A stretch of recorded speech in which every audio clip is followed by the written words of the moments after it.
할렐루야. 여러분, 새해 복 많이 받으시길 바랍니다. 네. 새해 복 많이 받으시고, 정말 우리가 금년에 형통하고 복된 삶을 살아가길 바랍니다. 우리는 굉장히 복에 대한 갈망이 참 많이 있어요. 지금 1월 1일부터 해가지고 계속 또 한 달이 또 지나가는데 또 계속 다시 복 많이 받으세요. 계속 복 받으세요. 계속 그러고 있습니다. 우리는 굉장히 복이 절실히 필요한 존재이기 때문에 그래요. 복을 받아야만이 살아갈 수 있는 그러한 존재들입니다. 여러분 어떤 복을 받기를 원하세요? 내가 받아 누려야 될 복이 무엇인가? 여러분 각자는 다 다르게 우리가 생각할 수 있어요. 여러분이 생각하는 복이 어떤 사람은 물질일 수도 있고, 어떤 사람은 건강일 수도 있고, 어떤 사람은 자신의 일이 잘 풀리기를 원하는 사람일 수 있고, 자녀가 잘 되기를 원하는 여러 가지가 있을 거예요. 아마 다 있을 거예요. 그런데 여러분 어떤 복이 최고의 복일까요? 뭘 복을 받으면 완벽하게 모든 것들을 완전히 다 이룰 수 있을까요? 여러분 한번 생각해 보셨나요? 무엇이 여러분을 완벽하게 만들 수 있을까요? 이 모든 것들을 완벽하게 만들 수 있는 것은 하나님이 우리와 함께 하심입니다. 하나님이 우리와 함께 하시면요, 이 모든 것들을 완벽하게 다 이룰 수 있어요. 그 문제가 어떤 것이든지 간에 다 이룰 수 있어요. 그래서 우리는 하나님이 함께하는 복을 누리는 이 삶을 우리 모두가 누려야 됩니다. 실제로 성경에 보면 이러한 사람들이 참 많이 나와요. 그 중에서 대표적인 인물이 바로 이 요셉이라는 인물 아닙니까? 요셉을 보면 그런 모습을 보잖아요. 요셉이 집에 있어도, 보디발의 종으로 있어도, 감옥의 죄수로 있어도, 뭐 어디를 가든지 요셉은 갖다 놔도 복이 돼요. 복이 돼요. 자신만 복된 것이 아니라 주위까지 복된 그러한 통로가 되는 그러한 것을 우리는 봐요. 그의 신분이 어떤 신분이든 상관없어요. 그가 종이든 자유인이든 그가 죄수이든 총리든 상관없이 어디 갖다 놔도 복된 존재가 된다는 것. 여러분 이러한 정말 복이 우리에게 임해야 됩니다. 우리 자녀들에게 이러한 복이 임해야 됩니다. 이렇게 우리가 들어가도 복을 받고 나가도 복을 받고 무슨 일을 하든지 무엇을 손을 대든지 간에 우리는 복의 통로가 되는 그러한 우리의 삶을 살아가야 되는 겁니다. 이 삶을 살아가는 것, 이것은 하나님이 우리와 함께 하시면 가능해요. 하나님이 우리와 함께 하시면. 그러면 하나님이 함께하는 우리 모두가 다 원하고 바라는 거잖아요. 어떤 사람과 하나님이 함께 하실까? 우리는 한번 생각해 봐야 됩니다. 여러분 바꿔서 이제 내가 누구와 함께 해주고 싶은데 그 사람과 함께하고 싶을 때 어떠세요? 그 사람하고 내 마음이 일치가 될 때에, 그 사람과 모든 것이 뜻이 함께 맞을 때에 함께하는 것이 가능하잖아요. 우리가 그것이 안 맞으면 함께하는 게 참 힘들다는 걸 느끼잖아요. 여러분 하나님이 함께하는 거 누리는 것은요, 하나님이 가장 원하시고 가장 기뻐하시고 하나님이 가장 바라는 그 일에 우리가 순종하며 그 일을 행할 때에 하나님이 우리와 함께 하십니다. 그러면 하나님이 가장 원하고 바라는 일이 무엇일까요? 하나님이 가장 원하고 바라는 일은 다른 게 아니라 영혼을 구원하는 일입니다. 예수님께서 이 땅에 오신 것은 잃어버린 자를 찾아 구원하려 함이라고 말씀하고 있습니다. 하나님이 가장 원하고 바라는 것은 영혼 구원이라는 사실을 우리는 잊지 말아야 합니다. 이 하나님이 기뻐하는 일들을 감당할 때에 하나님이 이전에도 지금도 늘 항상 함께 하십니다. 여러분 가만히 한번 보세요. 하나님이 가장 원하는 일에 모든 일을 하는 사람은요, 하나님이 함께하는 증거를 날마다 나타내 주세요. 그것을 우리는 꼭 기억하면서 우리는 그러면 하나님이 함께하는 이 삶, 이건 하나님이 기뻐하는 가장 원하는 복음 전도, 이 증인의 삶을 살아가는 것이 가장 중요하다는 사실을 우리에게 분명하게 알려주고 있어요. 사도행전은 사도들의 행적이에요. 초대교회 성도들의 모습이에요. 이 사도행전에 나오는 단어 중에 굉장히 중요하게 다루는 단어가 증인입니다. 오늘 8절 말씀에 내 증인이 되리라. 이게 가장 중요하게 다루는 단어입니다. 그런데 이 증인이라는 이 단어 이 자체는 우리가 생각하는 것보다 훨씬 이 단어가 굉장히 무게감이 있는 단어입니다. 증인이라는 이 단어 자체가 헬라어 원어로 말티스라는 단어입니다. 이건 어떤 의미를 지니고 있는가 하면 순교자라는 의미를 지니고 있다는 거예요. 순교자. 그냥 단순하게 그냥 증인, 법정의 증인 이 정도 차원이 아니라 순교자적인 의미가 있다는 겁니다. 이건 뭐를 의미하고 있는가 하면요.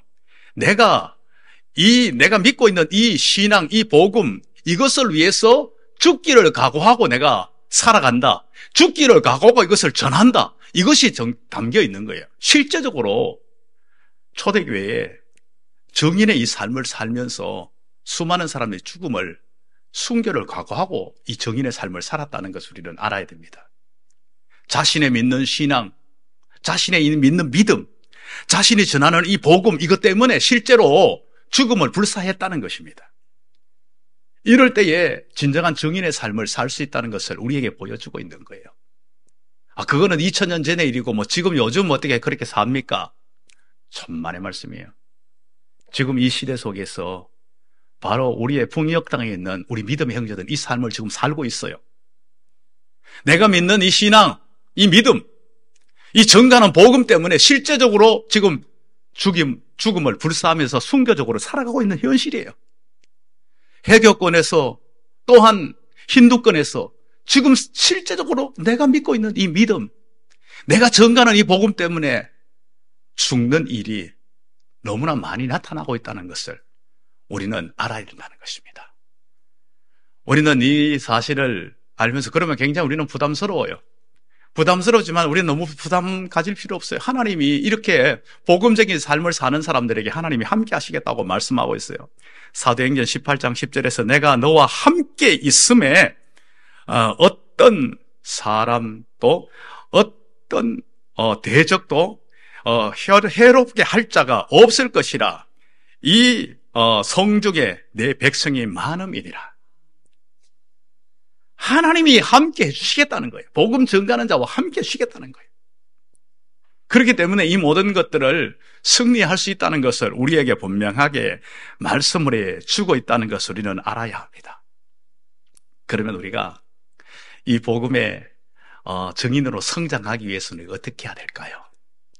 이 복음의 증인으로 성장하기 위해서는 우리가 먼저 기억해야 될 것이 우리가 기억해야 될 것은 바로 주님의 비전이 나의 비전이 되는 거예요.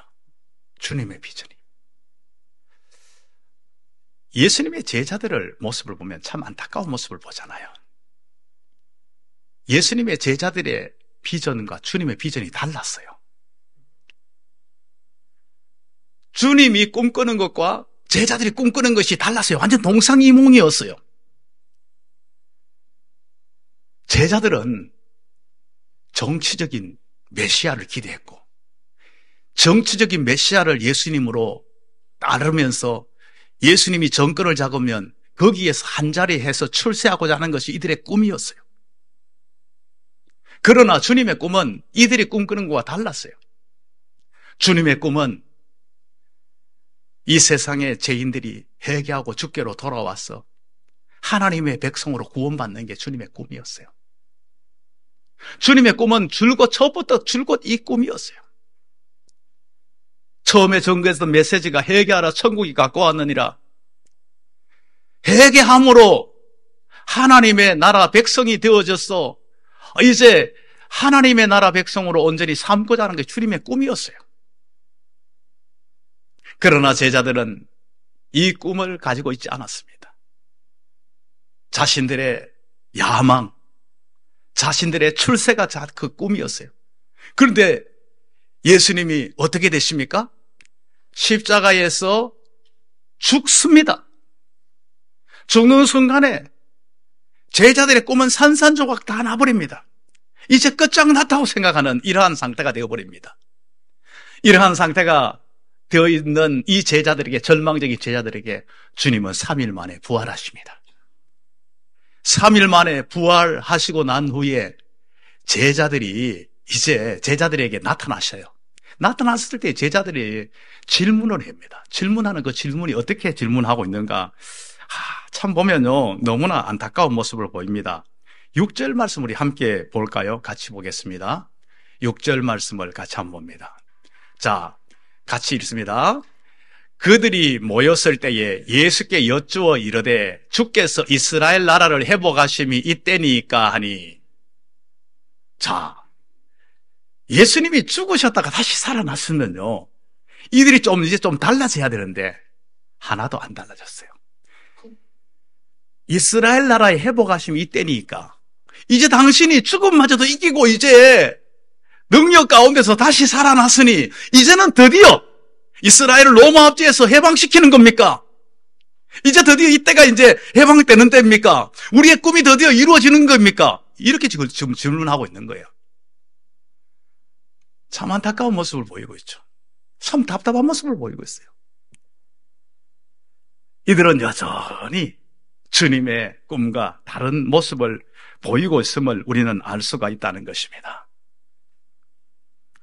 이제 하나님의 나라의 이 꿈이 예수님의 꿈인데 이들은 세상의 나라의 꿈을 꾸고 있는 안타까운 모습을 보여주고 있다는 겁니다. 여러분, 우리가 정말 꿈꾸고 우리가 기대하고 바라는 것이 주님과 같은가 우리는 한번 생각해 봐야 됩니다. 내가 꿈꾸고 있는 것이 과연 주님과 같은가? 주님하고 완전히 다른 모습은 가지고 있지 않는가? 우리는 생각해 봐야 됩니다. 늘 항상 주님의 비전이 나의 비전이 되고 주님의 마음이 나의 마음이 되고 주님의 뜻이 나의 뜻이 되면요, 주님은 우리와 함께 하십니다. 함께 하세요. 완전히 주님하고 완전 동떨어져 있는데 함께 하면 어떻게 됩니까? 완전히 주님과 원치 않는 일만 자꾸만 벌리는 것 상태가 되어버리는 거예요. 주님의 뜻은 여기 있는데 내 뜻은 여기에 있고, 주님의 마음은 여기 있는데 내 마음은 여기 있고, 주님의 모든 비전은 완전히 동떨어져 있을 때 여러분 생각해 보세요. 그들이 하는 이 모든 것들은 주님과 전혀 상관없는 다른, 결국은 문제를 일으키는 일이 되고 만다는 겁니다. 우리가 주님과 일치되는 것, 이것이 가장 중요하다는 것을 우리는 잊지 말아야 된다는 겁니다.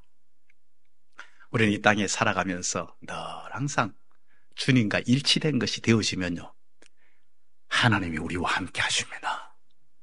하나님 우리와 함께 하는 것, 다른 것 여러분 찾지 말고 내가 하나님과 함께 하기 위해서 늘 항상 하나님이 함께하는 그 삶을, 그 마음을, 그 뜻을 늘 항상 헤아리는 것, 이것이 중요하다는 걸 알아야 됩니다. 그 다음에요, 우리가 정인으로 성장하기 위해서는 어떻게 해야 되는가? 우리 7절 말씀을 같이 한번 읽어볼까요? 7절 말씀 같이 읽습니다. 이르시되 때와 시기는 아버지께서 자기의 권한에 두셨으니 너희의 알 바 아니요. 자, 앞서 지금 제자들이 지금 현재 엉뚱한 지금 현재 것을 가지고 이야기했잖아요. 예수님이 다시 살아나셨을 때에, 그럴 때에 이제 이스라엘의 회복감이 이때입니까? 이렇게 이제 막 질문하고, 질문 같지도 않은 질문을 지금 한 거예요. 그럴 때에 예수님께서는 전혀 다른 모습으로, 다른 방향으로 말씀을 하고 있습니다. 때와 시기는 아버지께서 자기 권한에 두셔서 너희 알 바 아니요. 이들은 이스라엘 나라 해방, 이걸 말씀하고 있는데 예수님은 종말에 대해서 좀 이야기하고 있는 거예요. 종말에 대해서 너희들이 때와 시기 너희가 알 바 아니라는 겁니다. 아버지의 권한이라는 겁니다. 이것을 우리에게 말씀해 주고 있어요. 사람들은요, 때와 시기에 굉장히 관심이 많아요. 과연 종말은 언제인가? 여기에 관심이 많아가지고 사람들이 얼마나 많이 미혹됐어요. 그 관심이 많기 때문에 그걸 이용해가지고 이단들이 너무나 많이 미혹해가지고 지금까지 이용해 온 것들이었어요. 때와 시기가 여러분들에게 너무 관심을 가지지 말라는, 우리가 관심을 너무 가지지 말라는 겁니다. 그건 하나님의 권한이라는 거예요. 우리는 그럴 때 있어요. 하나님, 이거 언제 이루어 주실 거예요? 이거. 내가 이렇게 원하고 바라는 게 이거 언제 하나님 허락해 주실 거예요? 이게 지금 우리에게 굉장히 중요한 거예요. 그래서 우리는 막 기도하기도 하고 그걸 가지고 항상 그렇게 하고 있는데 사실은 그건 하나님의 권한에 속해 있는 거예요. 하나님이 그 때와 시기를 가장 잘 아세요. 그래서 가장 합당한 시간에 가장 합당한 때에 하나님께서 이루어 주세요. 이걸 그냥 하나님 앞에 맡겨놔야 돼요. 이걸 가지고 막 알려고 막 애를 막 쓰면서 그러다 보니까 어떤 현상이 나타나는 거니까요. 제일 잘 알려주는 어디 있어요? 돈만 갖다 주면 알려주는 데 있잖아요. 그 집을 찾아가는 거예요.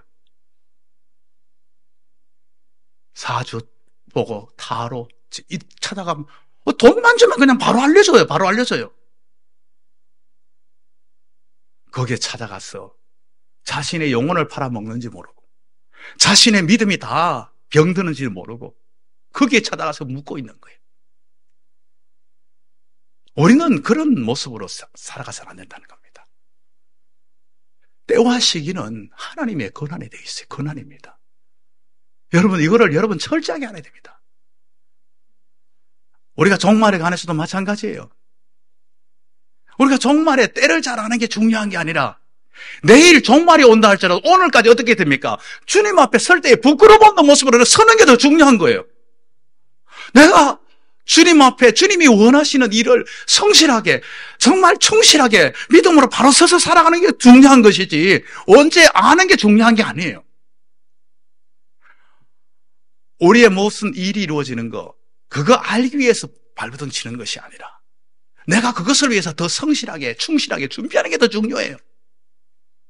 준비만 잘 돼 있으면 하나님께서는요 그 그릇에다가 하나님은 얼마든지 채워주세요. 채워주시는 거예요.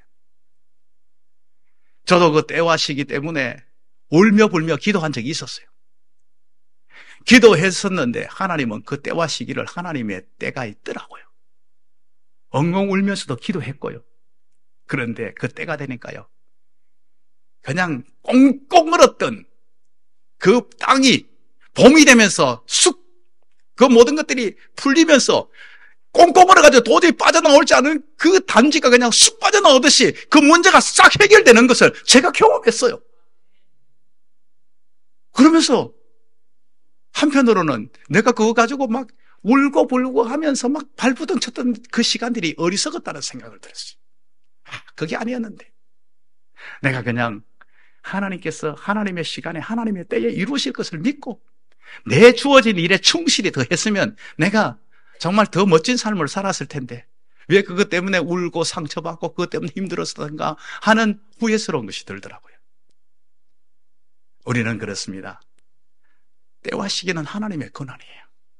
그렇기 때문에 우리는 할 바가 바로 우리에게 주어진 일들에 충실하게 감당하는 것. 우리가 이러한 삶을 살아가야 되는 겁니다. 종말의 때 어떤 모습으로 살아가라는 겁니까? 슬기로운 다섯 처녀같이 살아가라는 거예요. 기름을 준비한 슬기로운 지혜로운 처녀같이 살아가라는 거예요. 여러분의 믿음을 잘 준비하고 정말 하나님 중심으로 성경 중심으로 교회 중심으로 여러분의 신앙생활을 잘하면 내일 당장 주님 모시다도 문제될 게 없어요.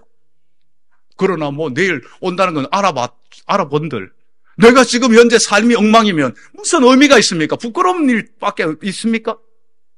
내가 주어진 일에 충실하는 게 더 중요하다는 것을 우리는 잊지 말아야 된다는 겁니다. 그 다음에 우리가요 주의 정인으로 성장하기 위해서는 어떻게 해야 될까요? 정말 우리에게 중요한 말씀이죠. 사도행전의 가장 중심적인 말씀이 8절 말씀이에요.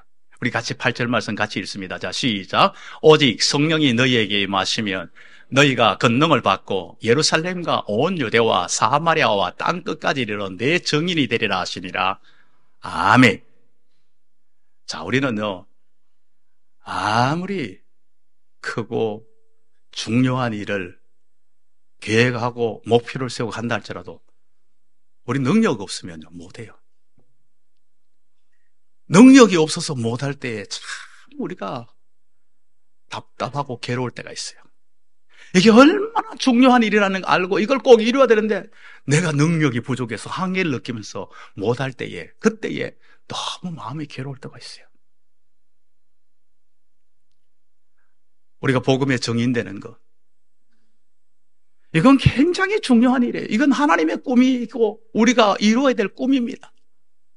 그런데 나를 보니까 너무 부족해요. 내가 너무 연약해요. 그래서 우리는 여기에서 한계를 느낄 때가 참 많아요. 그리고 때로는 또한 복음의 증인으로 한번 시도를 한번 해봤지만은 역시 나는 안 돼 하는 걸 느낄 때가 있어요. 이번 명절을 통해 가지고 우리 또 이 성도들 중에서도 가족 구원을 위해서 누군가에게 복음을 전할 분들도 있을 거예요. 부모님에게 이제 예수 믿으시죠. 그러니까 갑자기 멀쩡하게 잘 계시다가 갑자기 인상이 탁 바뀌면서 야, 그런 소리 하지 마. 너나 잘 믿어. 각자 신앙 자기가 알아서 하는 거야. 그러면서 딱 부딪힐 때 그냥 역시 안 되는구나 하면서 바로 그냥 포기 딱 해버리고 역시 안 돼. 형제에게 복음을 전하려고 누군가 가까운 사람에게 이야기했더니 난 정말 예수 믿는 사람들한테 질려버려. 내 주위에 예수 믿는 사람이 얼마나 정말 나한테 피해를 입힌 사람이 많은지 몰라. 막 그럴 때 괜히 내가 이 말 꺼냈구나. 이러면서 갑자기 그냥 말 꺼내는 게 후회스러운 생각이 들 때가 있어요. 여러분, 우리가 복음 전하는 이 일은 만만치가 않아요. 왜냐하면요, 우리가 복음 전해야 될 그 대상은 어둠의 세력이 장악하고 있기 때문에 우리가 복음을 전하는 그 순간에 바로 대적에서 바로 공격에 들어오는 것을 느낄 수가 있어요. 그래서 우리는 한계를 더더구나 느껴요. 그래서 우리는 이 부분은 역시 안 돼, 내 힘으로는 안 돼 하면서 포기할 때가 있습니다.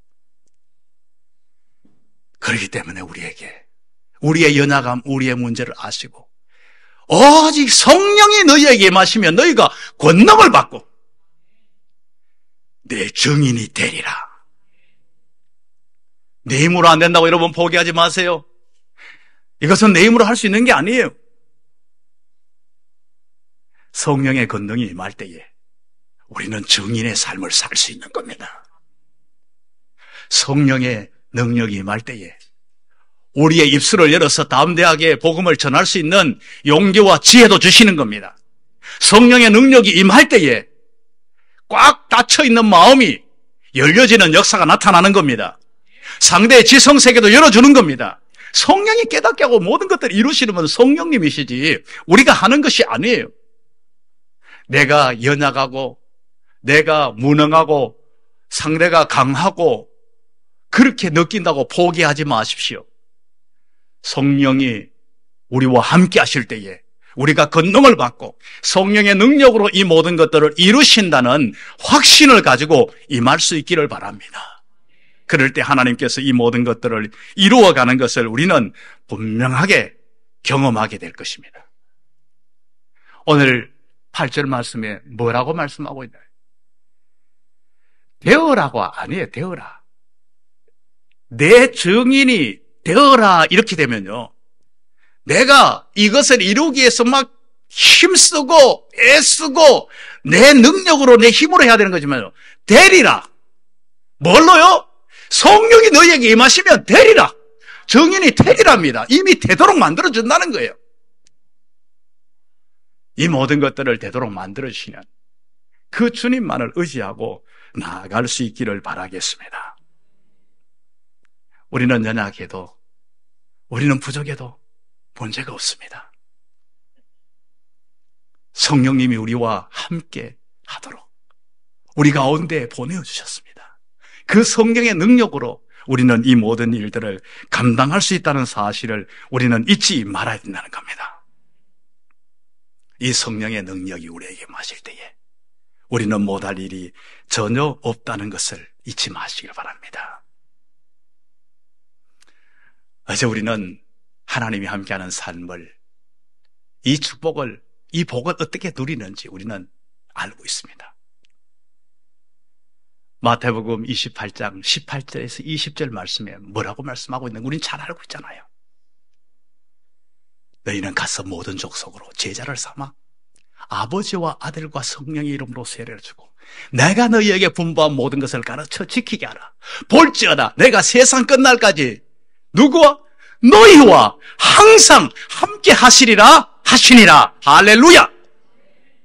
바로 복음의 증인의 삶을 살아가는 사람에게 세상 끝날까지 항상 함께 하시겠다고 약속하신 거예요. 이 복음의 증인의 삶을 살아가는 사람으로 성장하기 위해서 주님의 비전이 나의 비전이 되시기를 바랍니다. 이 증인의 삶으로 성장하는 삶을 살아가기 위해서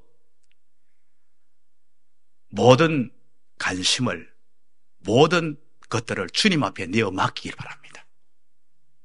주님 앞에 다 내어 맡기세요. 우리의 할 일을 하는 것뿐이지 내가 주님의 권한까지도 생각할 필요가 없다는 겁니다.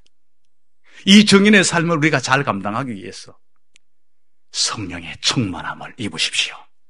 성령이 우리와 함께 하시면 모든 일을 감당할 수 있다는 것을 믿고 증인의 삶으로 승리할 수 있는 우리 복된 성도들이 되시기를 주님의 이름으로 축복합니다.